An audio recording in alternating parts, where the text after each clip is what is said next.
Section 3.3, page 321. On the first 6, you set each parenthesis equal to 0 and solve it. For number 2, x equals -4 3 times.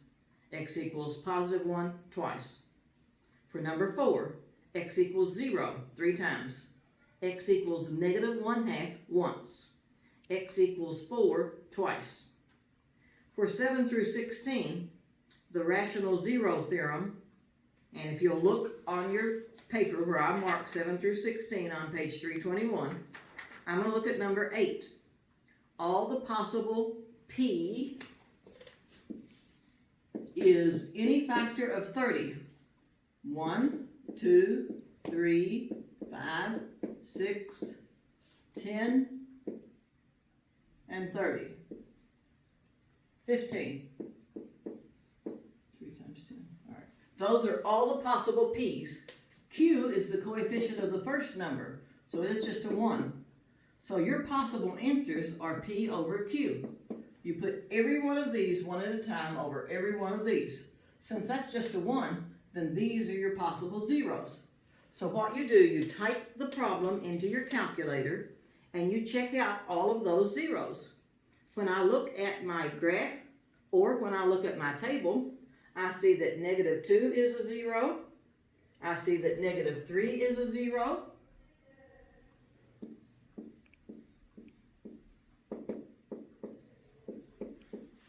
And I need one more 0.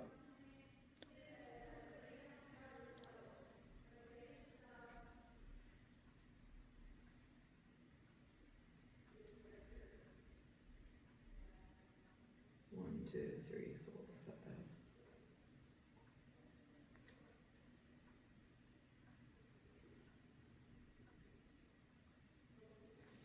I find 5 is a 0.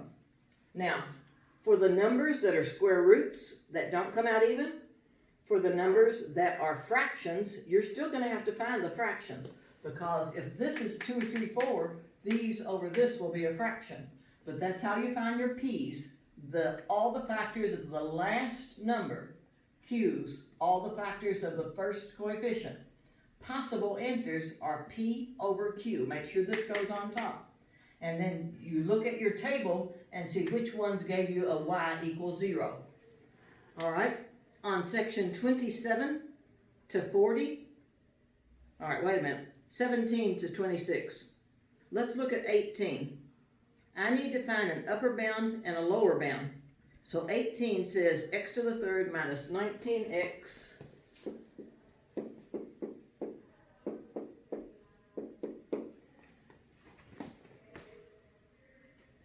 All right, this is not finding zeros. To find your upper bound, you try a +1, and you see if all of these answers down here are positive. So I've got a 1, a 0, a -19, and a -28. If I try 1, I've got a negative, so that means that doesn't work. So since you get a negative, throw it away immediately. Don't even bother to finish the problem and try the very next number. So I'm going to try a 2 here. If I try a 2, I'm still not going to get, when I put a 2 here, you can see that that's not going to work. So I'm going to have to go something like a 9.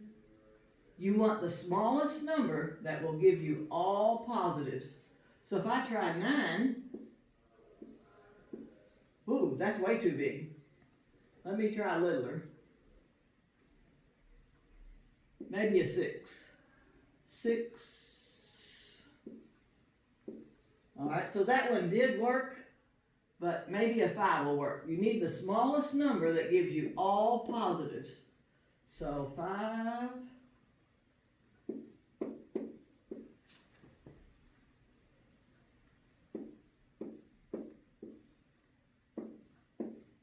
So because all those answers came out positive, this is my upper bound. That means there is no solution for this problem bigger than x equals 5. To get your lower bound, you have to try negative numbers. Try -1, And this has to give you answers that are alternating, plus minus, plus minus. A 0 counts as either positive or negative if it makes your pattern work. So I'm going to do the same thing.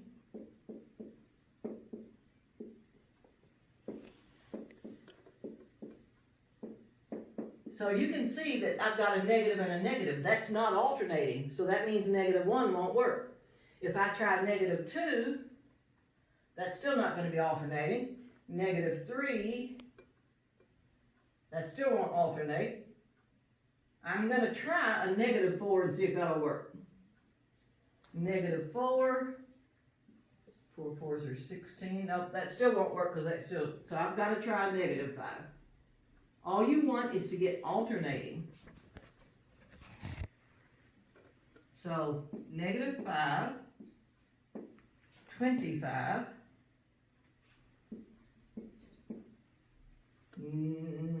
6,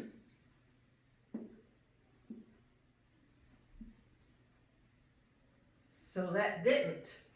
So, if I didn't make a math error, it looks like that there might not be a lower bound, because if I get bigger than -5, -6, -7, this positive number is going to be times a negative, and that's always going to be, oh, okay, that's okay, my bad. It is alternating. Plus, minus. So that is a lower bound. Okay? Then for section 27 to 40, Descartes' rule of signs says, and that's on that paper I gave you, count the sign changes. So look at number 28. 28 has a positive, and then a negative, and then a negative. So it started out positive, and it changed to a negative. That's one change. Then it stayed negative. So that only has one change. So number 28, because there's only one sign change, Descartes says there's only one positive solution to this problem. Now, if I'm still doing 28, I need to substitute a -x into my polynomial and see what p of -x is. P of -x. You're substituting a -x. So I've got -x cubed minus 19 times -x.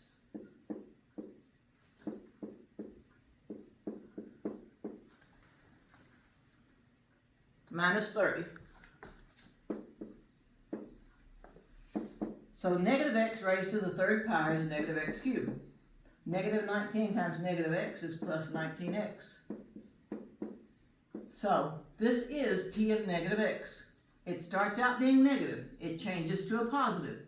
It changes to a negative. So this is one change, and this is two changes. So there are two negative solutions, but Descartes says if this number can be reduced by 2, you're going to subtract 2 till you run out of numbers. So there's 2 or none. So we said that positive answers, 1, negative answers, 2 or 0, imaginary answers, if this is 3, there would be no imaginary because it only had an x cubed. If this was 0, there would be 2 imaginary because this 1 stays 1 here. There's no if here, it has to be 1. So 1 plus 2 adds up to 3, 1 plus 2 adds up to 3. You have to have as many zeros as the highest power you see. Okay? For page 40, section 41, you're going to use the rational zeros, the p over q, and find which ones work. When you find one that works, you're going to put it in the magic window, and you're going to find the others that work. So let's do number 46. Number 46.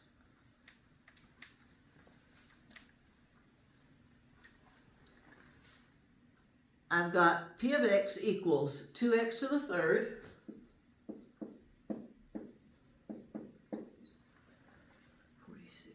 plus 9x squared minus 2x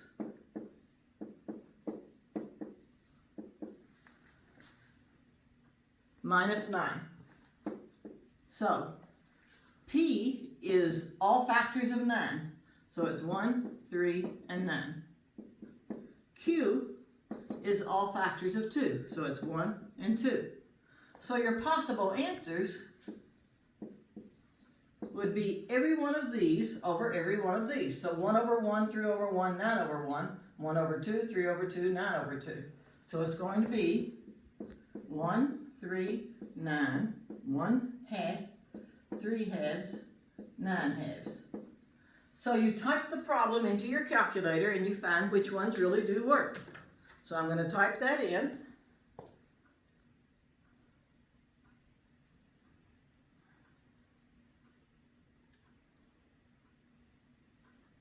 Two x to the third plus 9x squared minus 2x minus 9.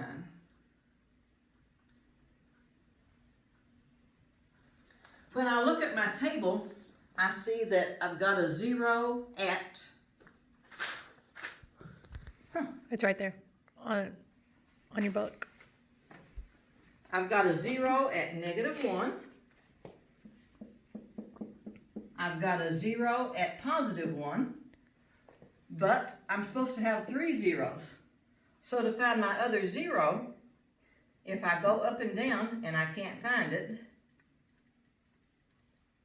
then I'm going to do synthetic division.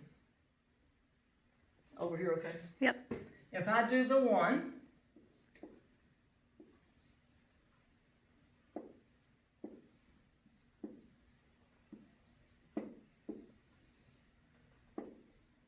now this has to come out right or you did a math error. And this one is wrong, so what did I do wrong? 2, 9, -2, -9, -1, -8, +10.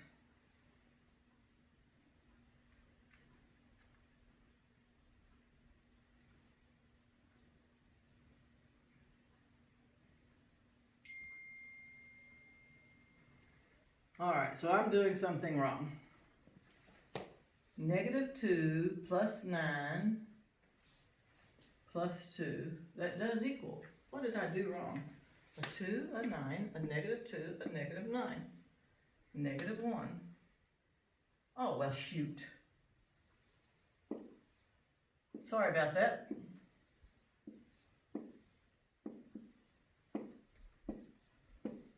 If your remainder is not 0, that means you made a stupid mistake. Do what's right, not what I said. All right, so this is 2, 7, -9. All right, if I put my +1 here,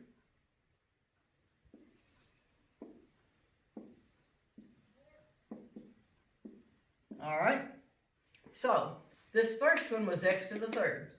This second one was x squared. This is x. So I've got 2x plus 9 equals 0. 2x equals -9. And x equals 9 halves or 4.5, whichever way you want to do it. So any zeros you find, you're going to do synthetic division to chop your problem down from an x cubed down to an x squared. When you get it down to an x squared, you probably could have factored that. But if you know another 0, you can chop it down even easier. That's all of that section.